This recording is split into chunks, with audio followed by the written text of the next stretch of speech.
Hello. Today, part 2 of our grammar lesson. We want to take a look at pronouns. Now, Hobbes here in the cartoon tells us that a pronoun is a noun that lost its amateur status. Calvin says, well, maybe I'll get a point for originality.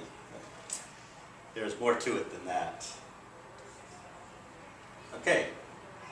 Nouns, if you recall, represent persons, places, things, ideas, and so on. Well, a pronoun takes the place or stands in for a noun. In other words, it takes the place of a noun. Because they take the place of a noun, they answer the same question that nouns answer. That is, who or what. But they behave a little differently. If we did not use pronouns, our speech would be far more complicated and awkward.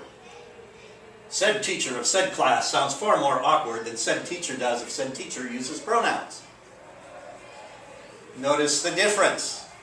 Okay, your teacher sounds far more awkward if he uses nouns instead of using pronouns. And in this last sentence, the pronouns are italicized. Your, he, and he. Those are examples of pronouns. To help us understand pronouns, you need to know the meaning of one more word.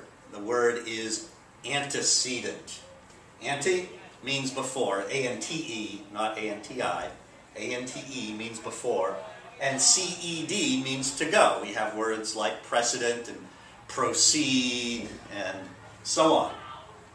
So the antecedent is the noun that the pronoun stands for or replaces. Jesus said that he was the Messiah. The antecedent of he, which is the pronoun, is Jesus. Yes, that is what he said. The antecedent of that is what he said. And the antecedent of he, again, is Jesus. Okay? So, these are just some examples so you get an idea of what we mean when we talk about the antecedent. The most common type of pronoun that we use all the time is the personal pronoun. The personal pronoun refers to the person speaking, which is the first person, the person or thing being spoken to, which is the second person, or the person, place, or thing being spoken about, and that's the third person. So, here are personal pronouns. First person singular, I, me, my, and mine. First person plural, we, us, our, or ours. Has to do with the person or people speaking. Second person, the one spoken to. You, your, or yours. Same in both singular and plural. Now, in older English, up until about the 17th century, we used thou, thee, thy, and thine for singular, and you, and so on, for plural. But that thee and thy, and so on, dropped from English. Other languages still have that, but English doesn't. English, also older English, sometimes used ye instead of you. And then the third person, place, or thing, talk about something else. Neither you nor me. Okay. He, him, his, she, her, hers, it, and its. They, them, their, and theirs is plural. Notice that the personal pronoun is the only form in English where we normally have the difference between masculine and feminine. And even then, it's only in the singular, not in the plural. So we do make a distinction between he, she, and it, masculine, feminine, and neuter. Okay. When we talk about personal pronouns, besides talking about the person, of personal pronouns, we also talk about the case of personal pronouns. Personal pronouns change their form depending on how they are used in a sentence, and that's known as the case. The nominative case, such as we see italicized here, is used in the subject and predicate nominative. I like ice cream. Okay, I is the subject. That's the nominative case. It was he who did it. In this case, he is the predicate nominative. It's the nominative case. The objective case is used in most other cases. The direct object, indirect object, object of preposition, and object complements, and so on. Please give that to me. Okay, me is the objective case. In this case, it follows the preposition, it's the object of the preposition. Give him the book. Okay, him in this case is the indirect object. It's the objective case. Notice that, again, these are about the only forms in English that still have cases. And then the possessive case is used to show possession. Sometimes in some books it's called the genitive case. Okay, that book is mine. Okay, I believe that theirs is better. Okay, so that's the possessive or the genitive case. So here we have all the different cases. First person singular, nominative case I, objective case me, possessive mine. First person plural, nominative case we, objective case us, possessive case ours. Second person singular, you, older form would be thou. Objective case you, older form would be thee. Possessive yours, older form is thine. Second person plural, you for both nominative and objective, no difference there, and yours for the possessive. Third person singular, he, she, or it. Him, her, or it for the objective case, and for the nominative, for the possessive, his, hers, or its. Okay, and then third person plural, nominative is they, objective case is them, possessive case is theirs. Do see a little bit of patterns, not much. Notice that the him and them in the objective case both end with M. All except the first person in the possessive case end with S. Notice it's S, it's not apostrophe S. These are pronouns. Okay. Okay. Another type of pronoun we have is the reflexive pronoun. Reflexive pronoun is a personal pronoun that acts on itself. The root is reflect. If you think about reflecting, means you see yourself in the mirror. You see the reflection. You see the reflection of the moon in the lake. You're looking at the moon itself. Okay, refers to the action done by or ownership of the antecedent. So something like he is old enough to dress himself. Okay, so himself is reflexive. It's referring to the he. The intensive pronoun emphasizes the person or thing it renames with extra stress. So he said, I did it all by myself. Okay, in that case, it's intensive. He's intensifying the I. In English, both the intensive and reflexive are formed the same way, by adding the suffix self or selves, if it's plural, to some form of the personal pronoun. Okay? In terms of form, we don't make a distinction between reflexive and intensive, but we do in terms of function. Okay, so here are the reflexive and intensive pronouns. First person singular, myself, plural, ourselves. Notice the word self, if it's singular, it's just one self. If it's plural, the suffix is selves with the VES. Okay? Second person, yourself, Second person plural, yourselves. Third person, himself, herself, itself for the singular, and themselves for the plural.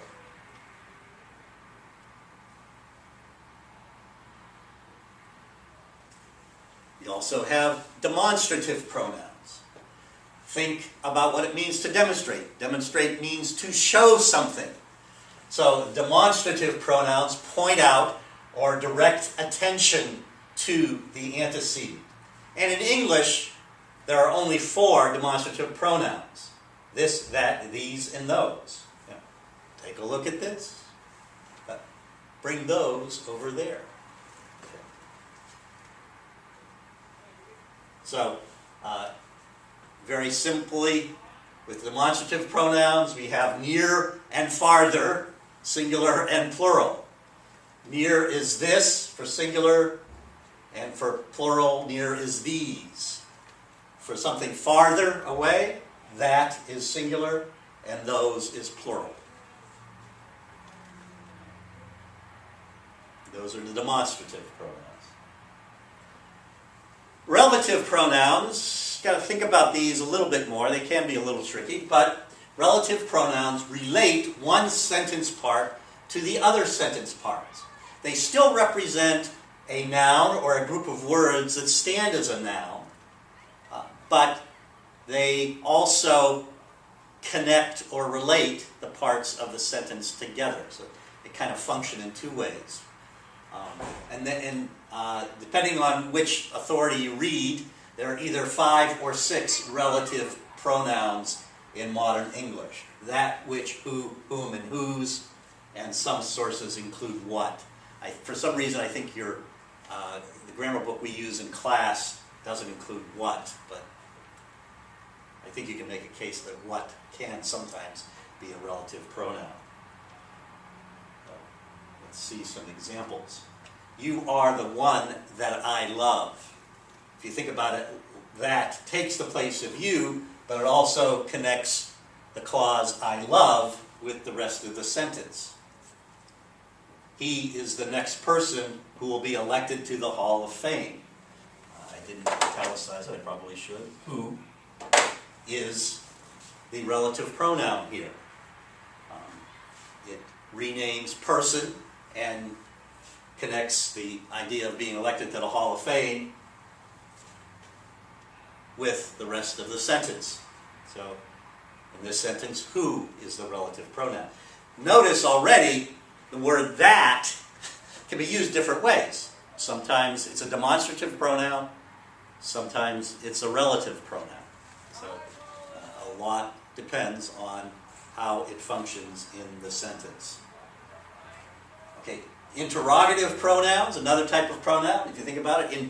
Interrogate means to ask. So interrogative pronouns are pronouns that ask questions.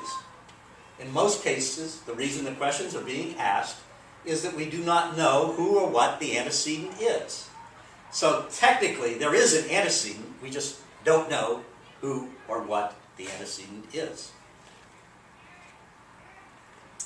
So, in modern English, there are only 5 interrogative pronouns.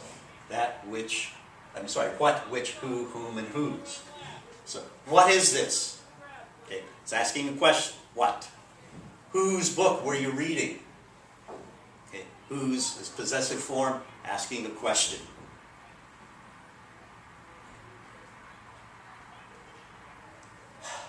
All relative pronouns, except for that, and all interrogative pronouns may have the suffixes ever or soever. Famous Bible verse, God so loved the world that he gave his only begotten Son, that whosoever believes in him shall not perish, but have everlasting life. Again, whosoever is a relative pronoun with the suffix soever added to it. Whatever were you thinking? Okay. Again, here we have the interrogative pronoun what with the suffix ever added to it. And we sometimes use those usually for emphasis. Okay. Okay. Who, whom, and whose follow the pattern of the personal pronouns. Okay? Who is the nominative case? So you say, who are you? Okay? It's the subject, it's the nominative case. Whom is the objective case. If you think about it, compare it to him and them, which also end in the letter M. Do not ask for whom the bell tolls. Okay, here, whom is the object of the preposition, so it's the objective case. And then whose is the possessive case. Whose book is this? I already had that sentence before. And it's asking who is the owner of the book. Another way of asking that same question. But so it's the possessive case. Okay, many writers confuse certain personal and interrogative and relative pronouns. It's, its, no apostrophe, is the possessive pronoun. If you think about it, no possessive pronoun has an apostrophe. It's true of his, it's true of hers, it's true of theirs, yours, and so on. Whereas it's with the apostrophe, it apostrophe s, is a contraction for it is or it has. Whose, W-H-O-S-E, is also the possessive pronoun. It can be either interrogative or relative, but it's still possessive. And whose, with the apostrophe s, W-H-O apostrophe s, is a contraction for who is or who has. So, without the apostrophe, these are pronouns. With the apostrophe, they are contractions. We see that with its and whose. Sometimes they do get confused. Make sure you keep these straight. In fact, speaking from experience, let me tell you, this is one way that people often tell whether a person is well educated or not. I remember talking to a person who was responsible for hiring for a fairly big company. And he said if they saw that they used the wrong kind of whos or the wrong kind of its on an application, they automatically were not considered for hiring. Okay, there is the possessive form of they. Notice the root is they, T-H-E-Y, except that as we do when we add a lot of suffixes, we change the Y to I. Do not confuse it with T-H-E-R-E, which is the location, or T-H-E-Y apostrophe R-E, which is the contraction of they are.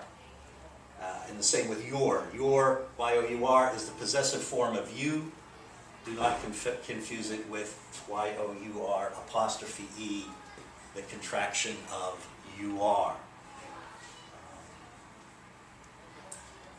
Same thing goes for these as for the last ones. These will often be used as a test in job applications and things like that. Okay, indefinite pronouns refer to persons, places, or things without specifying which noun they are replacing. In some cases, there may not be an antecedent, or the antecedent may not be known. In your English book, you can look on page 226 or page 350, depending on which version you have, for a list of the indefinite pronouns. And here they are for those of you who don't have the book with you. Notice we have quite a few singular indefinite pronouns. You can read them. I'll leave it up for a little while. Another, anybody, anyone, so on.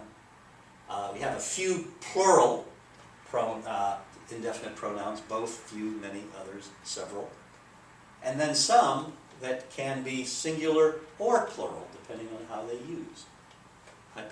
used. All, any, more, most, none, some. Sometimes they're singular, sometimes they're plural.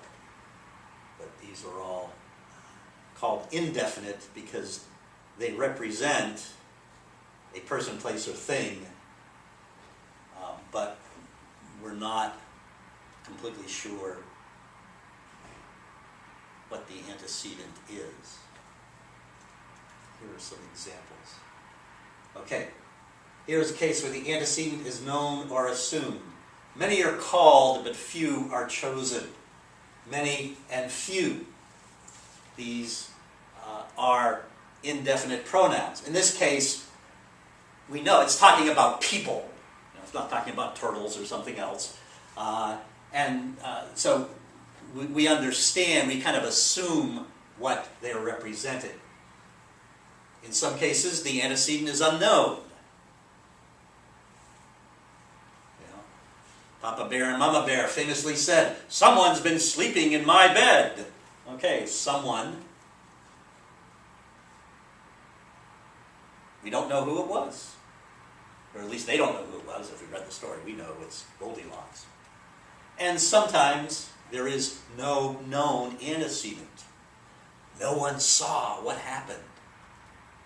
In this case, there isn't an antecedent because there was no one. Okay.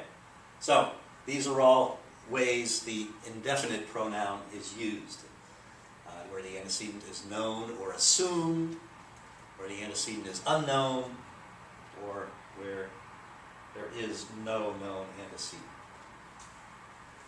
Okay. Some indefinite pronouns, including the pronoun some, can take singular verbs or singular personal pronouns, sometimes can take plural ones depending on how they're used. Each of the members has one vote. Here the subject is each. Okay, members is in the prepositional phrase. Each is singular, so the verb is has. One of the girls gave up her seat. Okay, girls is plural, but that's the object of the preposition. One is the subject. And it's talking about one, so it gave up her seat, because her refers to the one. Plural indefinite pronouns take plural verbs or plural personal pronouns. A few of the justices were voicing their opposition. Okay, few is plural, so the verb is plural, we're voicing, and the pronoun is there. Now, for indefinite pronouns that can be singular or plural, it depends on what the indefinite pronoun is referring to. So, for example, all of the people clapped their hands. All refers to people. So it's multiple. All is plural. So we would use their. All the people clapped their hands. There's more than one person. Whereas we would say all of the newspaper was soaked. Here, all is singular. It means the entire newspaper, but it's just one newspaper. So it is singular. So we would say all of the newspaper was soaked. Okay, use the singular verb. Okay, just one last thing. This is not in your grammar book. I just mentioned this because people ask me about this sometimes, and maybe it's something you'll never have to worry about, but I do mention it. Pronouns ending with body or one, such as anybody, somebody, no one, are singular. So are pronouns like each and every. So words like all or some may sometimes be singular. That means that a possessive pronoun referring to these singular words must also be singular. In standard written English, the possessive pronoun his is used to refer to a singular indefinite pronoun unless the group referred to is known to be female. So, proper English, we should say, is everyone happy with his gift?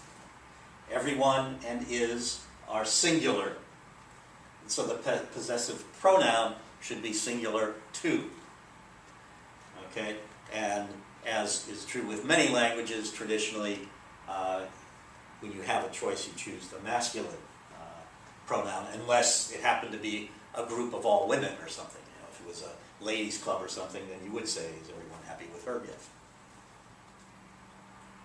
However, In some circles today, the idea of choosing the masculine pronoun sounds discriminatory against women. If this usage bothers you, or if you think it may bother your audience, there are two possible ways to work around this and still use standard English. One is to use the phrase his or her. It's a little awkward, but it's okay. So you say, is everyone happy with his or her gift? That's fine.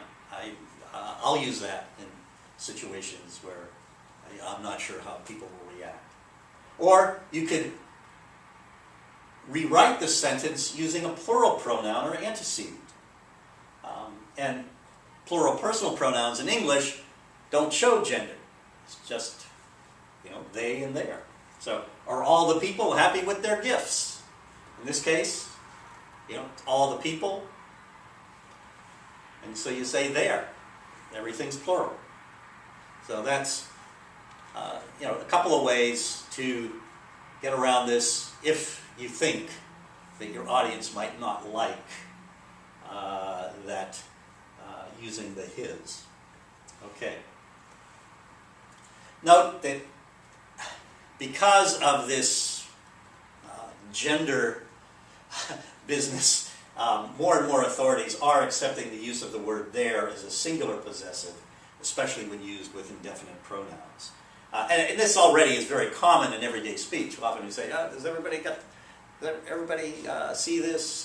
Does everybody have their books turned to page 300 or whatever? Very common in colloquial and informal speech, but it may not always be accepted in formal situations. So you do have to kind of use your judgment when talking about that. There's no hard and fast rule, but I do mention it because occasionally people will ask questions about that. So, if you have any questions on pronouns, come to class the next time we meet with those questions and I'll try to answer them for you. If you're not in grammar class, you can always go to EnglishPlus.com